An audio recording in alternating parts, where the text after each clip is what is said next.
How to Raise Money, September 2013. Most startups that raise money do it more than once. A typical trajectory might be 1-1 to get started with a few tens of thousands from something like Y Combinator or individual angels. Then 2, raise a few hundred thousand to a few million to build a company. And then 3, once the company is clearly succeeding, raise one or more later rounds to accelerate growth. Reality can be messier. Some companies raise money twice in phase 2. Others skip phase 1 and go straight to phase 2. And at Y Combinator, we get an increasing number of companies that have already raised amounts in the hundreds of thousands. But the 3-phase path is at least the one about which individual startups' paths oscillate. This essay focuses on phase 2 fundraising.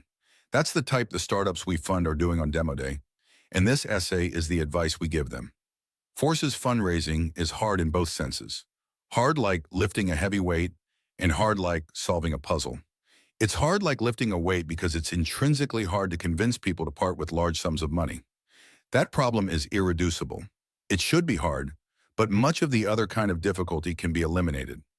Fundraising only seems a puzzle because it's an alien world to most founders, and I hope to fix that by supplying a map through it. To founders, the behavior of investors is often opaque, partly because their motivations are obscure, but partly because they deliberately mislead you. And the misleading ways of investors combine horribly with the wishful thinking of inexperienced founders. At YC, we're always warning founders about this danger, and investors are probably more circumspect with YC startups than with other companies they talk to, and even so, we witness a constant series of explosions as these two volatile components combine. If you're an inexperienced founder, the only way to survive is by imposing external constraints on yourself. You can't trust your intuitions. I'm going to give you a set of rules here that will get you through this process if anything will. At certain moments, you'll be tempted to ignore them. So rule number 0 is, these rules exist for a reason. You wouldn't need a rule to keep you going in one direction if there weren't powerful forces pushing you in another. The ultimate source of the forces acting on you are the forces acting on investors. Investors are pinched between two kinds of fear.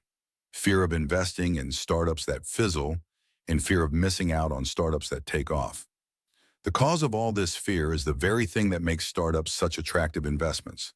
The successful ones grow very fast, but that fast growth means investors can't wait around. If you wait till a startup is obviously a success, it's too late. To get the really high returns, you have to invest in startups when it's still unclear how they'll do. But that in turn makes investors nervous they're about to invest in a flop, as indeed they often are. What investors would like to do, if they could, is wait. When a startup is only a few months old, every week that passes gives you significantly more information about them. But if you wait too long, other investors might take the deal away from you. And of course, the other investors are all subject to the same forces. So what tends to happen is that they all wait as long as they can, then when some act, the rest have to. Don't raise money unless you want it and it wants you. Such a high proportion of successful startups raise money that it might seem fundraising is one of the defining qualities of a startup. Actually, it isn't. Rapid growth is what makes a company a startup. Most companies in a position to grow rapidly find that A, taking outside money helps them grow faster, and B, their growth potential makes it easy to attract such money. It's so common for both A and B to be true of a successful startup that practically all do raise outside money. But there may be cases where a startup either wouldn't want to grow faster or outside money wouldn't help them to. And if you're one of them, don't raise money.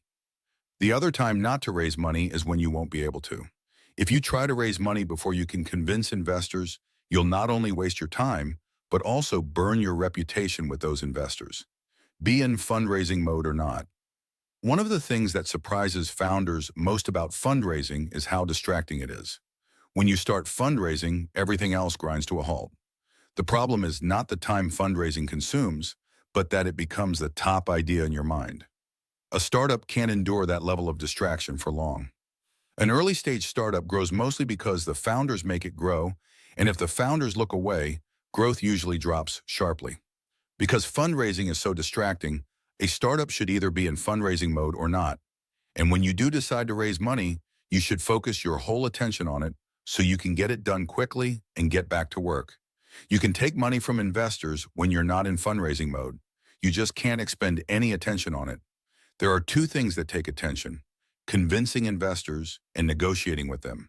So when you're not in fundraising mode, you should take money from investors only if they require no convincing and are willing to invest on terms you'll take without negotiation. For example, if a reputable investor is willing to invest on a convertible note using standard paperwork that is either uncapped or capped at a good valuation, you can take that without having to think. The terms will be whatever they turn out to be in your next equity round. And no convincing means just that. Zero time spent meeting with investors or preparing materials for them. If an investor says they're ready to invest, but they need you to come in for one meeting to meet some of the partners, tell them no if you're not in fundraising mode, because that's fundraising. Tell them politely. Tell them you're focusing on the company right now and that you'll get back to them when you're fundraising. But do not get sucked down the slippery slope. Investors will try to lure you into fundraising when you're not. It's great for them if they can, because they can thereby get a shot at you before everyone else. They'll send you emails saying they want to meet to learn more about you. If you get cold emailed by an associate at a VC firm, you shouldn't meet even if you are in fundraising mode. Deals don't happen that way. But even if you get an email from a partner, you should try to delay meeting till you're in fundraising mode. They may say they just want to meet and chat, but investors never just want to meet and chat. What if they like you? What if they start to talk about giving you money? Will you be able to resist having that conversation? Unless you're experienced enough at fundraising to have a casual conversation with investors that stays casual, it's safer to tell them that you'd be happy to later when you're fundraising, but that right now you need to focus on the company. Companies that are successful at raising money in phase 2 sometimes tack on a few investors after leaving fundraising mode. This is fine. If fundraising went well, you'll be able to do it without spending time convincing them or negotiating about terms. Get introductions to investors. Before you can talk to investors, you have to be introduced to them. If you're presenting at a demo day, you'll be introduced to a whole bunch simultaneously. But even if you are, you should supplement these with intros you collect yourself. Do you have to be introduced? In phase 2, yes. Some investors will let you email them a business plan, but you can tell from the way their sites are organized that they don't really want startups to approach them directly. Intros vary greatly in effectiveness. The best type of intro is from a well-known investor who has just invested in you. So when you get an investor to commit, ask them to introduce you to other investors they respect. The next best type of intro is from a founder of a company they've funded. You can also get intros from other people in the startup community, like lawyers and reporters. There are now sites like AngelList, Funders Club, and WeFunder that can introduce you to investors. We recommend startups treat them as auxiliary sources of money. Raise money first from leads you get yourself. Those will on average be better investors. Plus, you'll have an easier time raising money on these sites once you can say you've already raised some from well-known investors. Hear no till you hear yes. Treat investors as saying no till they unequivocally say yes in the form of a definite offer with no contingencies. I mentioned earlier that investors prefer to wait if they can. What's particularly dangerous for founders is the way they wait. Essentially, they lead you on. They seem like they're about to invest right up till the moment they say no. If they even say no, some of the worst ones never actually do say no. They just stop replying to your emails. They hope that way to get a free option on investing. If they decide later that they want to invest, usually because they've heard you're a hot deal, they can pretend they just got distracted and then restart the conversation as if they'd been about to. That's not the worst thing investors will do. Some will use language that makes it sound as if they're committing, but which doesn't actually commit them. And wishful thinking founders are happy to meet them halfway. Fortunately, the next rule is a tactic for neutralizing this behavior. But to work, it depends on you not being tricked by the no that sounds like yes. It's so common for founders to be misled or mistaken about this that we designed a protocol to fix the problem. If you believe an investor has committed, get them to confirm it. If you and they have different views of reality, whether the source of the discrepancy is their sketchiness or your wishful thinking, the prospect of confirming a commitment in writing will flush it out. Until they confirm, regard them as saying no.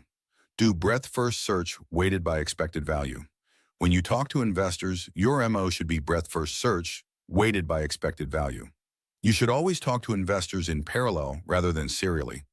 You can't afford the time it takes to talk to investors serially. Plus, if you only talk to one investor at a time, they don't have the pressure of other investors to make them act. But you shouldn't pay the same attention to every investor because some are more promising prospects than others. The optimal solution is to talk to all potential investors in parallel, but give higher priority to the more promising ones. Expected value equals how likely an investor is to say yes, multiplied by how good it would be if they did. So, for example, an eminent investor who would invest a lot but will be hard to convince might have the same expected value as an obscure angel who won't invest much, but will be easy to convince. Whereas an obscure angel who will only invest a small amount and yet needs to meet multiple times before making up his mind has very low expected value. Meet such investors last, if at all. Doing breadth-first search weighted by expected value will save you from investors who never explicitly say no, but merely drift away, because you'll drift away from them at the same rate. It protects you from investors who flake in much the same way that a distributed algorithm protects you from processors that fail. If some investor isn't returning your emails or wants to have lots of meetings but isn't progressing toward making you an offer, you automatically focus less on them. But you have to be disciplined about assigning probabilities. You can't let how much you want an investor influence your estimate of how much they want you. Know where you stand. How do you judge how well you're doing with an investor when investors habitually seem more positive than they are? By looking at their actions rather than their words. Every investor has some track they need to move along from the first conversation to wiring the money. And you should always know what that track consists of, where you are on it, and how fast you're moving forward. Never leave a meeting with an investor without asking what happens next. What more do they need in order to decide? Do they need another meeting with you? To talk about what and how soon? Do they need to do something internally, like talk to their partners or investigate some issue? How long do they expect it to take? Don't be too pushy, but know where you stand. If investors are vague or resist answering such questions, assume the worst. Investors who are seriously interested in you will usually be happy to talk about what has to happen between now and wiring the money because they're already running through that in their heads.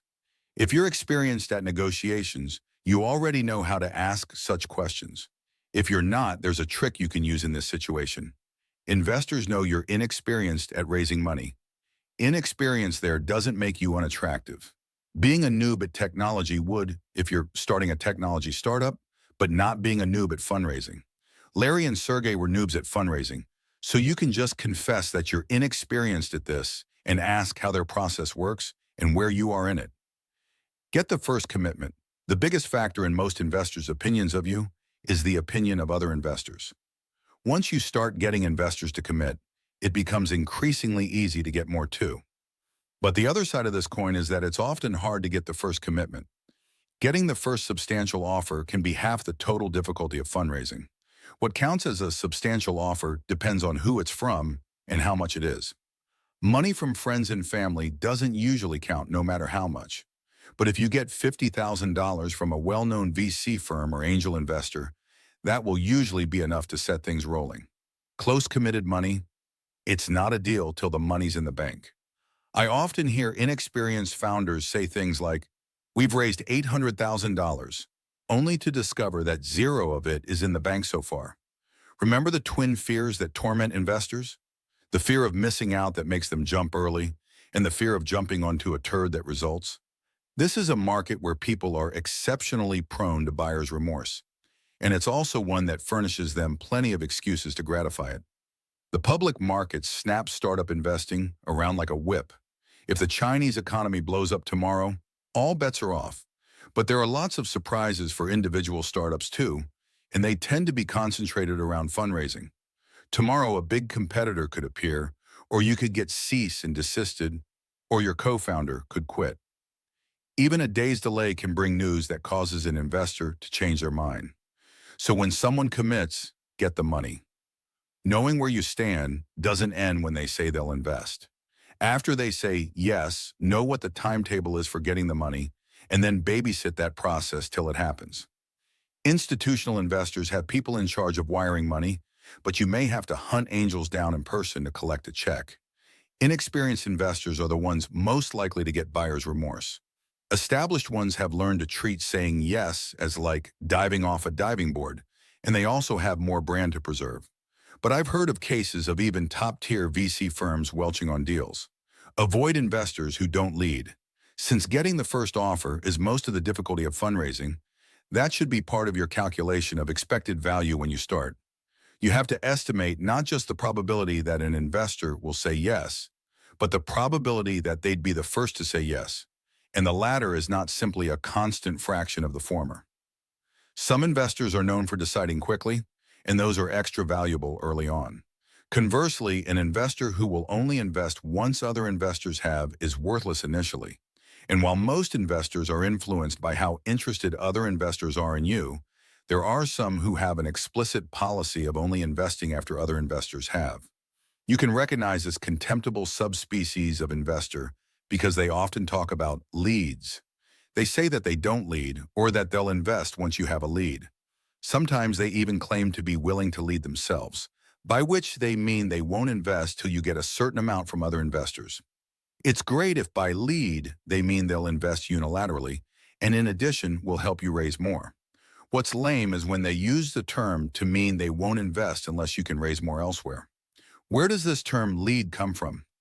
Up till a few years ago, startups raising money in phase 2 would usually raise equity rounds in which several investors invested at the same time using the same paperwork. You'd negotiate the terms with one lead investor, and then all the others would sign the same documents and all the money change hands at the closing. Series A rounds still work that way, but things now work differently for most fundraising prior to the Series A. Now, there are rarely actual rounds before the A round, or leads for them. Now startups simply raise money from investors one at a time till they feel they have enough. Since there are no longer leads, why do investors use that term? Because it's a more legitimate sounding way of saying what they really mean. All they really mean is that their interest in you is a function of other investors' interest in you, i.e., the spectral signature of all mediocre investors. But when phrased in terms of leads, it sounds like there is something structural and therefore legitimate about their behavior. When an investor tells you, I want to invest in you, but I don't lead, translate that in your mind to no, except yes if you turn out to be a hot deal. And since that's the default opinion of any investor about any startup, they've essentially just told you nothing. When you first start fundraising, the expected value of an investor who won't lead is zero, so talk to such investors last, if at all. Have multiple plans. Many investors will ask how much you're planning to raise. This question makes founders feel they should be planning to raise a specific amount. But in fact, you shouldn't. It's a mistake to have fixed plans in an undertaking as unpredictable as fundraising. So why do investors ask how much you plan to raise? For much the same reasons a salesperson in a store will ask, how much were you planning to spend? If you walk in looking for a gift for a friend, you probably didn't have a precise amount in mind. You just want to find something good. And if it's inexpensive, so much the better. The salesperson asks you this not because you're supposed to have a plan to spend a specific amount, but so they can show you only things that cost the most you'll pay. Similarly, when investors ask how much you plan to raise, it's not because you're supposed to have a plan.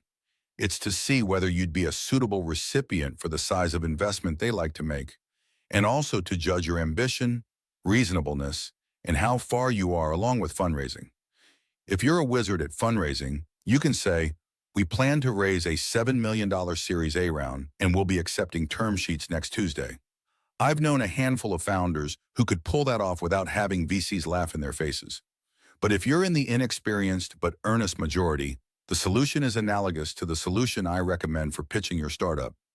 Do the right thing and then just tell investors what you're doing. And the right strategy in fundraising is to have multiple plans depending on how much you can raise. Ideally, you should be able to tell investors something like, we can make it to profitability without raising any more money, but if we raise a few $100,000, we can hire one or two smart friends, and if we raise a couple million, we can hire a whole engineering team, etc. Different plans match different investors. If you're talking to a VC firm that only does Series A rounds, though there are few of those left, it would be a waste of time talking about any but your most expensive plan. Whereas if you're talking to an angel who invests $20,000 at a time and you haven't raised any money yet, you probably want to focus on your least expensive plan. if you're so fortunate as to have to think about the upper limit on what you should raise. A good rule of thumb is to multiply the number of people you want to hire times $15,000 times 18 months. In most startups, nearly all the costs are a function of the number of people, and $15,000 per month is the conventional total cost, including benefits and even office space per person. $15,000 per month is high, so don't actually spend that much. But it's okay to use a high estimate when fundraising to add a margin for error. If you have additional expenses, like manufacturing, add in those at the end. Assuming you have none and you think you might hire 20 people, the most you'd want to raise is 20 times $15,000 times 18 equals $5.4 million. Underestimate how much you want. Though you can focus on different plans when talking to different types of investors, you should on the whole err on the side of underestimating the amount you hope to raise. For example, if you'd like to raise $500,000, it's better to say initially that you're trying to raise $250,000. Then when you reach $150,000, you're more than half done. That sends two useful signals to investors: that you're doing well and that they have to decide quickly because you're running out of room. Whereas if you'd said you were raising $500,000, you'd be less than a third done at $150,000. If fundraising stalled there for an appreciable time, you'd start to read as a failure. Saying initially that you're raising $250,000 doesn't limit you to raising that much. When you reach your initial target and you still have investor interest, you can just decide to raise more. Startups do that all the time. In fact, most startups that are very successful at fundraising end up raising more than they originally intended. I'm not saying you should lie, but that you should lower your expectations initially. There is almost no downside in starting with a low number. It not only won't cap the amount you raise, but will on the whole tend to increase it. A good metaphor here is angle of attack. If you try to fly at too steep an angle of attack, you just stall. If you say right out of the gate that you want to raise a $5 million Series A round, unless you're in a very strong position, you not only won't get that, but won't get anything. Better to start at a low angle of attack, build up speed, and then gradually increase the angle if you want.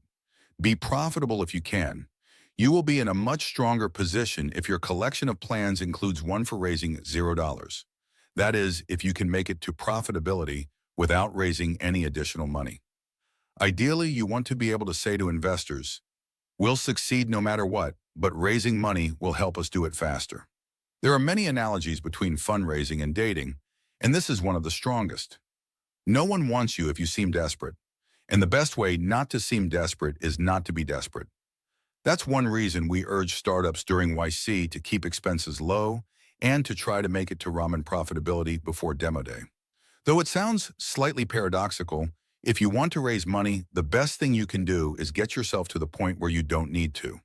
There are almost two distinct modes of fundraising, one in which founders who need money knock on doors seeking it, knowing that otherwise the company will die, or at the very least people will have to be fired, and one in which founders who don't need money take some to grow faster than they could merely on their own revenues.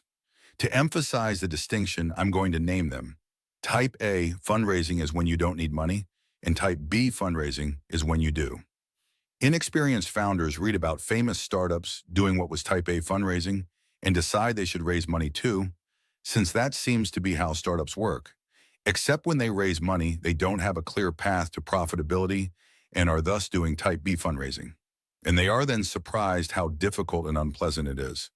Of course, not all startups can make it to ramen profitability in a few months, and some that don't still manage to have the upper hand over investors if they have some other advantage like extraordinary growth numbers or exceptionally formidable founders. But as time passes, it gets increasingly difficult to fundraise from a position of strength without being profitable. Don't optimize for valuation. When you raise money, what should your valuation be? The most important thing to understand about valuation is that it's not that important. Founders who raise money at high valuations tend to be unduly proud of it. Founders are often competitive people, and since valuation is usually the only visible number attached to a startup, they end up competing to raise money at the highest valuation. This is stupid because fundraising is not the test that matters. The real test is revenue. Fundraising is just a means to that end. Being proud of how well you did at fundraising is like being proud of your college grades. Not only is fundraising not the test that matters, valuation is not even the thing to optimize about fundraising. The number one thing you want from phase two fundraising is to get the money you need, so you can get back to focusing on the real test, the success of your company. Number two is good investors. Valuation is at best third. The empirical evidence shows just how unimportant it is. Dropbox and Airbnb are the most successful companies we've funded so far, and they raised money after Y Combinator at pre-money valuations of $4 million and $2.6 million, respectively. Prices are so much higher now that if you can raise money at all, you'll probably raise it at higher valuations than Dropbox and Airbnb. So let that satisfy your competitiveness. You're doing better than Dropbox and Airbnb at a test that doesn't matter. When you start fundraising, your initial valuation or valuation cap will be set by the deal you make with the first investor who commits. You can increase the price for later investors if you get a lot of interest, but by default, the valuation you got from the first investor becomes your asking price. So if you're raising money from multiple investors, as most companies do in phase two, you have to be careful to avoid raising the first from an overeager investor at a price you won't be able to sustain. You can, of course, lower your price if you need to, in which case you should give the same terms to investors who invested earlier at a higher price. But you may lose a bunch of leads in the process of realizing you need to do this. What you can do if you have eager first investors is raise money from them on an uncapped convertible note with an MFN clause. This is essentially a way of saying that the valuation cap of the note will be determined by the next investors you raise money from. It will be easier to raise money at a lower valuation. It shouldn't be, but it is. Since phase two prices vary at most 10 times, and the big successes generate returns of at least 100 times, investors should pick startups entirely based on their estimate of the probability that the company will be a big success, and hardly at all on price. But although it's a mistake for investors to care about price, a significant number do. A startup that investors seem to like but won't invest in at a cap of X will have an easier time at X divided by 2. Yes or no before evaluation. Some investors want to know what your valuation is before they even talk to you about investing. If your valuation has already been set by a prior investment at a specific valuation or cap, you can tell them that number. But if it isn't set because you haven't closed anyone yet, and they try to push you to name a price, resist doing so. If this would be the first investor you've closed, then this could be the tipping point of fundraising. That means closing this investor is the first priority, and you need to get the conversation onto that instead of being dragged sideways into a discussion of price. Fortunately, there is a way to avoid naming a price in this situation, and it is not just a negotiating trick. It's how you both should be operating. Tell them that valuation is not the most important thing to you and that you haven't thought much about it, that you are looking for investors you want to partner with and who want to partner with you, and that you should talk first about whether they want to invest at all. Then if they decide they do want to invest, you can figure out a price. But first things first. Since valuation isn't that important and getting fundraising rolling is, we usually tell founders to give the first investor who commits as low a price as they need to. This is a safe technique so long as you combine it with the next one. Beware valuation-sensitive investors. Occasionally, you'll encounter investors who describe themselves as valuation-sensitive. What this means in practice is that they are compulsive negotiators who will suck up a lot of your time trying to push your price down. You should therefore never approach such investors first. While you shouldn't chase high valuations, you also don't want your valuation to be set artificially low because the first investor who committed happened to be a compulsive negotiator. Some such investors have value, but the time to approach them is near the end of fundraising, when you're in a position to say, "This is the price everyone else has paid, take it or leave it," and not mind if they leave it. This way, you'll not only get market price, but it will also take less time. Ideally, you know which investors have a reputation for being valuation sensitive and can postpone dealing with them till last, but occasionally one you didn't know about will pop up early on. The rule of doing breadth-first search weighted by expected value already tells you what to do in this case. Slow down your interactions with them. There are a handful of investors who will try to invest at a lower valuation even when your price has already been set. Lowering your price is a backup plan you resort to when you discover you've let the price get set too high to close all the money you need. So you'd only want to talk to this sort of investor if you were about to do that anyway. But since investor meetings have to be arranged at least a few days in advance, and you can't predict when you'll need to resort to lowering your price, this means in practice that you should approach this type of investor last if at all. If you're surprised by a lowball offer, treat it as a backup offer and delay responding to it. When someone makes an offer in good faith, you have a moral obligation to respond in a reasonable time. But lowballing you is a dick move that should be met with the corresponding countermove. Accept offers greedily. I'm a little leery of using the term greedily when writing about fundraising, lest non-programmers misunderstand me, but a greedy algorithm is simply one that doesn't try to look into the future. A greedy algorithm takes the best of the options in front of it right now. And that is how startups should approach fundraising in phases 2 and later. Don't try to look into the future because A, the future is unpredictable, and indeed in this business you're often being deliberately misled about it, and B, your first priority in fundraising should be to get it finished and get back to work anyway. If someone makes you an acceptable offer, take it. If you have multiple incompatible offers, take the best.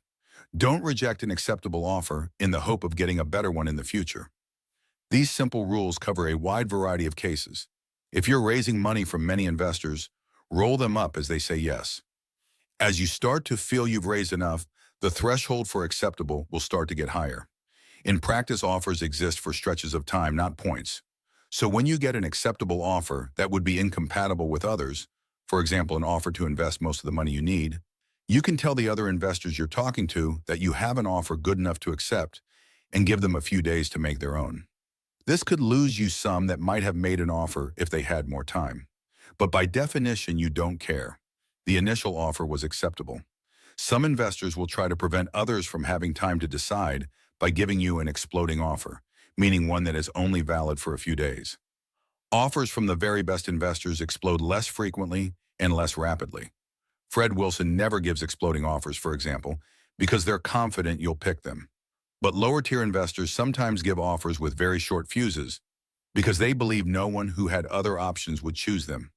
A deadline of 3 working days is acceptable. You shouldn't need more than that if you've been talking to investors in parallel. But a deadline any shorter is a sign you're dealing with a sketchy investor.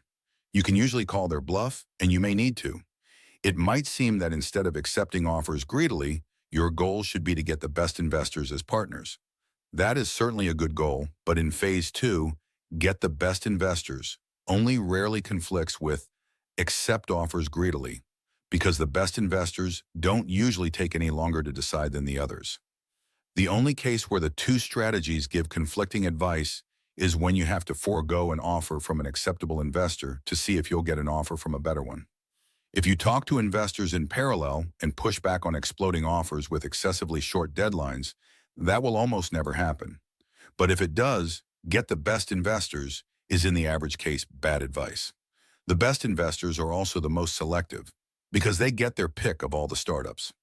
They reject nearly everyone they talk to, which means in the average case, it's a bad trade to exchange a definite offer from an acceptable investor for a potential offer from a better one. The situation is different in phase 1. You can't apply to all the incubators in parallel because some offset their schedules to prevent this. In phase 1, accept offers greedily and get the best investors do conflict. So if you want to apply to multiple incubators, you should do it in such a way that the ones you want most decide first. Sometimes when you're raising money from multiple investors, a Series A will emerge out of those conversations, and these rules even cover what to do in that case. When an investor starts to talk to you about a Series A, keep taking smaller investments till they actually give you a term sheet. There's no practical difficulty. If the smaller investments are on convertible notes, they'll just convert into the Series A round. The Series A investor won't like having all these other random investors as bedfellows. But if it bothers them so much, they should get on with giving you a term sheet. Till they do, you don't know for sure they will, and the greedy algorithm tells you what to do. Don't sell more than 25% in phase 2. If you do well, you will probably raise a Series A round eventually. I say probably because things are changing with Series A rounds. Startups may start to skip them, but only one company we've funded has so far, so tentatively assume the path to huge passes through an A round, which means you should avoid doing things in earlier rounds that will mess up raising an A round. For example, if you've sold more than about 40% of your company total, it starts to get harder to raise an A round because VCs worry there will not be enough stock left to keep the founders motivated. Our rule of thumb is not to sell more than 25% in phase 2, on top of whatever you sold in phase 1, which should be less than 15%. If you're raising money on uncapped notes, you'll have to guess what the eventual equity round valuation might be. Guess conservatively. Since the goal of this rule is to avoid messing up the Series A, there's obviously an exception if you end up raising a Series A in phase 2, as a handful of startups do. Have one person handle fundraising. If you have multiple founders, pick one to handle fundraising so the others can keep working on the company. And since the danger of fundraising is not the time to taken up by the actual meetings, but that it becomes the top idea in your mind, the founder who handles fundraising should make a conscious effort to insulate the other founders from the details of the process. If the founders mistrust one another, this could cause some friction. But if the founders mistrust one another, you have worse problems to worry about than how to organize fundraising. The founder who handles fundraising should be the CEO, who should in turn be the most formidable of the founders. Even if the CEO is a programmer and another founder is a salesperson, yes, if you happen to be that type of founding team, you're effectively a single founder when it comes to fundraising. It's okay to bring all the founders to meet an investor who will invest a lot and who needs this meeting as the final step before deciding. But wait till that point. Introducing an investor to your co-founders should be like introducing a girlfriend or boyfriend to your parents, something you do only when things reach a certain stage of seriousness. Even if there are still one or more founders focusing on the company during fundraising, growth will slow. But try to get as much growth as you can because fundraising is a segment of time, not a point, and what happens to the company during that time affects the outcome. If your numbers grow significantly between two investor meetings, investors will be hot to close, and if your numbers are flat or down, they'll start to get cold feet. You'll need an executive summary and maybe a deck. Traditionally, phase 2 fundraising consists of presenting a slide deck in person to investors. Sequoia describes what such a deck should contain, and since they're the customer, you can take their word for it. I say traditionally because I'm ambivalent about decks, and, though perhaps this is wishful thinking, they seem to be on the way out. A lot of the most successful startups we fund never make decks in phase 2. They just talk to investors and explain what they plan to do. Fundraising usually takes off fast for the startups that are most successful at it, and they're thus able to excuse themselves by saying that they haven't had time to make a deck. You'll also want an executive summary, which should be no more than a page long and describe in the most matter-of-fact language what you plan to do, why it's a good idea, and what progress you've made so far. The point of the summary is to remind the investor, who may have met many startups that day, what you talked about. Assume that if you give someone a copy of your deck or executive summary, it will be passed on to whoever you'd least like to have it. But don't refuse on that account to give copies to investors you meet. You just have to treat such leaks as a cost of doing business. In practice, it's not that high a cost, though founders are rightly indignant when their plans get leaked to competitors. I can't think of a startup whose outcome has been affected by it. Sometimes an investor will ask you to send them your deck and/or executive summary before they decide whether to meet with you. I wouldn't do that. It's a sign they're not really interested. Stop fundraising when it stops working. When do you stop fundraising? Ideally when you've raised enough. But what if you haven't raised as much as you'd like? When do you give up? It's hard to give general advice about this because there have been cases of startups that kept trying to raise money even when it seemed hopeless and miraculously succeeded. But what I usually tell founders is to stop fundraising when you start to get a lot of air in the straw. When you're drinking through a straw, you can tell when you get to the end of the liquid because you start to get a lot of air in the straw. When your fundraising options run out, they usually run out in the same way. Don't keep sucking on the straw if you're just getting air. It's not going to get better. Don't get addicted to fundraising. Fundraising is a chore for most founders, but some find it more interesting than working on their startup.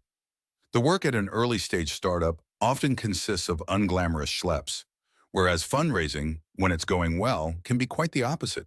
Instead of sitting in your grubby apartment listening to users complain about bugs in your software, you're being offered millions of dollars by famous investors over lunch at a nice restaurant. The danger of fundraising is particularly acute for people who are good at it. It's always fun to work on something you're good at. If you're one of these people, beware. Fundraising is not what will make your company successful. Listening to users complain about bugs in your software is what will make you successful. And the big danger of getting addicted to fundraising is not merely that you'll spend too long on it or raise too much money. It's that you'll start to think of yourself as being already successful and lose your taste for the schleps you need to undertake to actually be successful. Startups can be destroyed by this. When I see a startup with young founders that is fabulously successful at fundraising, I mentally decrease my estimate of the probability that they'll succeed. The press may be writing about them as if they've been anointed as the next Google, but I'm thinking this is going to end badly. Don't raise too much. Though only a handful of startups have to worry about this, it is possible to raise too much. The dangers of raising too much are subtle but insidious. One is that it will set impossibly high expectations. If you raise an excessive amount of money, it will be at a high valuation, and the danger of raising money at too high a valuation is that you won't be able to increase it sufficiently the next time you raise money. A company's valuation is expected to rise each time it raises money. If not, it's a sign of a company in trouble, which makes you unattractive to investors. So if you raise money in phase 2 at a post-money valuation of $30 million, the pre-money valuation of your next round, if you want to raise one, is going to have to be at least $50 million. And you have to be doing really, really well to raise money at $50 million. It's very dangerous to let the competitiveness of your current round set the performance threshold you have to meet to raise your next one, because the two are only loosely coupled. But the money itself may be more dangerous than the valuation. The more you raise, the more you spend, and spending a lot of money can be disastrous for an early-stage startup. Spending a lot makes it harder to become profitable, and perhaps even worse, it makes you more rigid, because the main way to spend money is people, and the more people you have, the harder it is to change directions.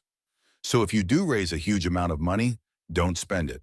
You will find that advice almost impossible to follow, so hot will be the money burning a hole in your pocket.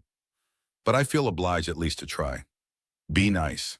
Startups raising money occasionally alienate investors by seeming arrogant, sometimes because they are arrogant, and sometimes because they're noobs clumsily attempting to mimic the toughness they've observed in experienced founders. It's a mistake to behave arrogantly to investors. While there are certain situations in which certain investors like certain kinds of arrogance, investors vary greatly in this respect, and a flick of the whip that will bring one to heel will make another roar with indignation. The only safe strategy is never to seem arrogant at all. That will require some diplomacy if you follow the advice I've given here, because the advice I've given is essentially how to play hardball back. When you refuse to meet an investor because you're not in fundraising mode, or slow down your interactions with an investor who moves too slow, or treat a contingent offer as the no it actually is, and then, by accepting offers greedily, end up leaving that investor out, you're going to be doing things investors don't like. So you must cushion the blow with soft words. At YC, we tell startups they can blame us. And now that I've written this, everyone else can blame me if they want. That plus the inexperience card should work in most situations. Sorry, we think you're great, but PG said startups shouldn't do this. And since we're new to fundraising, we feel like we have to play it safe. The danger of behaving arrogantly is greatest when you're doing well.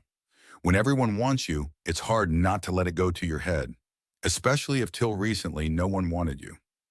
But restrain yourself. The startup world is a small place, and startups have lots of ups and downs. This is a domain where it's more true than usual that pride goeth before a fall. Be nice when investors reject you as well. The best investors are not wedded to their initial opinion of you. If they reject you in phase 2 and you end up doing well, they'll often invest in phase 3. In fact, investors who reject you are some of your warmest leads for future fundraising. Any investor who spent significant time deciding probably came close to saying yes. Often you have some internal champion who only needs a little more evidence to convince the skeptics. So it's wise not merely to be nice to investors who reject you, but, unless they behave badly, to treat it as the beginning of a relationship. The bar will be higher next time. Assume the money you raise in phase two will be the last you ever raise. You must make it to profitability on this money if you can. Over the past several years, the investment community has evolved from a strategy of anointing a small number of winners early and then supporting them for years to a strategy of spraying money at early-stage startups and then ruthlessly culling them at the next stage. This is probably the optimal strategy for investors. It's too hard to pick winners early on. Better to let the market do it for you. But it often comes as a surprise to startups how much harder it is to raise money in phase three. When your company is only a couple months old, all it has to be is a promising experiment that's worth funding to see how it turns out. The next time you raise money, the experiment has to have worked. You have to be on a trajectory that leads to going public. And while there are some ideas where the proof that the experiment worked might consist of, for example, query response times, usually the proof is profitability. Usually, phase three fundraising has to be type A fundraising. In practice, there are two ways startups hose themselves between phases two and three. Some are just too slow to become profitable. They raise enough money to last for 2 years. There doesn't seem any particular urgency to be profitable, so they don't make any effort to make money for a year. But by that time, not making money has become habitual. When they finally decide to try, they find they can't. The other way companies hose themselves is by letting their expenses grow too fast, which almost always means hiring too many people. You usually shouldn't go out and hire 8 people as soon as you raise money at phase two. Usually you want to wait till you have growth, and thus usually revenues, to justify them. A lot of VCs will encourage you to hire aggressively. VCs generally tell you to spend too much, partly because as money people they err on the side of solving problems by spending money, and partly because they want you to sell them more of your company in subsequent rounds. Don't listen to them. Don't make things complicated. I realize it may seem odd to sum up this huge treatise by saying that my overall advice is not to make fundraising too complicated, but if you go back and look at this list, you'll see it's basically a simple recipe with a lot of implications and edge cases. Avoid investors till you decide to raise money, and then when you do, talk to them all in parallel, prioritize by expected value, and accept offers greedily. That's fundraising in one sentence. Don't introduce complicated optimizations, and don't let investors introduce complications either. Fundraising is not what will make you successful. It's just a means to an end. Your primary goal should be to get it over with and get back to what will make you successful, making things and talking to users. And the path I've described will, for most startups, be the surest way to that destination. Be good, take care of yourselves, and don't leave the path.